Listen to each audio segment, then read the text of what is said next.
لنډه قصه د انسان دغه ده لنډه د خاورو نه په خاورو باندې خاورو ته بس دا ستا درې ټکي قصه ده ډېرې خبرې مه کوه او دا د پورې ښو نوم نه کوي د خاورو نه خاورو ته د خاورو نه په خاورو باندې او چېرته خاورو ته سبحان الله دا خاوره نه زموږ دا خاوره او دا ورځو په ما باندې هم راځي او په تا به هم راځي راته چې زما دا خبرې اوري دا زموږ دا جسم چې کله کېښودی شو په دې خاورو کې بیا څه وخت بعد راشه او دا قبر کولو که د کعبې په رب د قسم خورم که فرق دې وکړو چې د ده خاوره پکې کمه وه او د قبر هغه زړه خاوره کمه وه پته یې هم نه لګي دا خاوره دغه خاورې سره شي خاوره د خاورې سره ویلو شي نو څه فرق به پکې وکړي دا قبر په دې کې شهیدان په دې کې مجاهدین په دې کې نیکان په دې کې ډمان په دې کې فاسقان په دې کې فاجران په دې کې بیلمازه په دې کې هر قسمه مخلوق دننه پروت دی په دې کې هغه خلک هم پراته دي چې په دنیا باندې دوکه شوي وو او موږ سره دا دي او دغه دي او په دې کې هغه خلک هم پراته دي چې هغوی د آخرت دپاره ډېر محنتونه کړي ځکه شاعر وایي القبر باب وكل الناس داخله فيا ليت شعري بعد القبر ما الدار قبر یو دروازه ده او په دې دروازه باندې به هر سړی ننوځي خو ارمان چې دا راته پته وي چې د قبر نه بعد به زما ځای کم وي د قبر کې به ماته څه میلاوي علي بن ابي طالب رضی الله عنه دې ملګرو ته یو ورځ وي کله چې خلیفه و وی راځئ د مقبرې طرف ته ځو هغوی به د قبر خواله ډېر کوزه کې د خپل کور او ابو ذر غفاري رضی الله عنه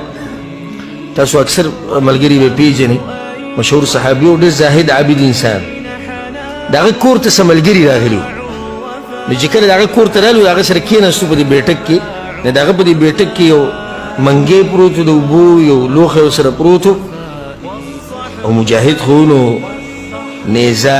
غشي توره دا دیوال ته ځوړل نو د یو ملګري ورته دا ووایي زما د خویندو ته دا نصیحت دی چې دا ماشومانان غلي کوي د یو ملګري ورته دا ووایي ابوذر وایي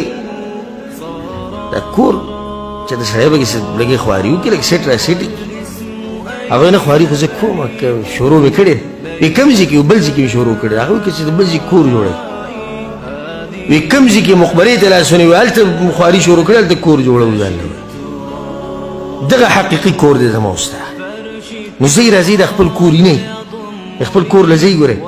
سبحان الله دغه کور ګورئ مجانا دی پیسې پې نه لګي خو زمونږ ورسره نه لګي پیسې پې نه لګي زمونږ ورسره نه لګي او کوم کور چې زمونږ نه دی د هغې سره زمونږ لګي دا کوم کور کې چې ته اوسېږې دا ستا و نه د هغه نه مخکې ته به وایي زما د پلار و که نه د هغه و د هغه نه و د هغه نه مخکې د هغه و د هېڅ چا نه و ولله میراث السماوات والارض دا ځمکه او اسمانونه د الله دي او هغه ته پاتې کېدونکي خبره ما دا کوله چې علي بن ابي طالب رضی الله ورغی دی ولاړ به چې خپل کورونه به وي چې ورغی په دې مقبره کې سیلۍ چرېده که تاسو چې د مقبرې ته ورشئ که نه ډېر ناشنا منظري او دا سوق الاخره دی دا د آخرت بازار دی دغه بازار کم یو دی یو خو دا بازار دی د جومات نه بهر چې کم دی شور پکې دا د دنیا بازار دی کته ځي څوک او څوک بره ځي او ګاډي دي او رڼې وي او هغه بازار د آخرت بازار دی هلته ټول غلي پراته ظاهره کې ځکه ابو الدرداء رضی الله عنه پیر په دې مقبره باندې تیر شو چې ودرېد په ژړا شو وی یا تراب ای خاورو ما اسکن ظواهرک وفي باطنك الدواهي ظاهره کې ډېر غلی دننه د به ډېرې غټې قیسې روانې وي دننه به ډېر غټې قیسې ظاهره کې خلک دا غلي پراته دي علي بن ابي طالب رضی الله عنه چې کله ودرېدو دا قبر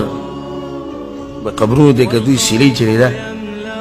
نو دې قبرونو والا ته یې وی موږ دا وکړو دا م وکړو دا م وکړو خبرې ورسره شروع کړه تاسو سره څه وشو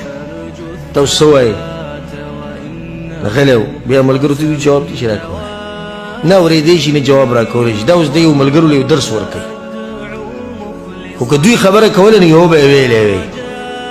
وی څه به یې ویلی وی وی دوی به ویلی وی وتزودوا فإن خير الزاد التقوى دوی به موږ ته ویلی چې توښه ګورې ځان سره ډېر راوړي ځکه چې موږ په سفر باندې وتي توښه را سره کمه شوې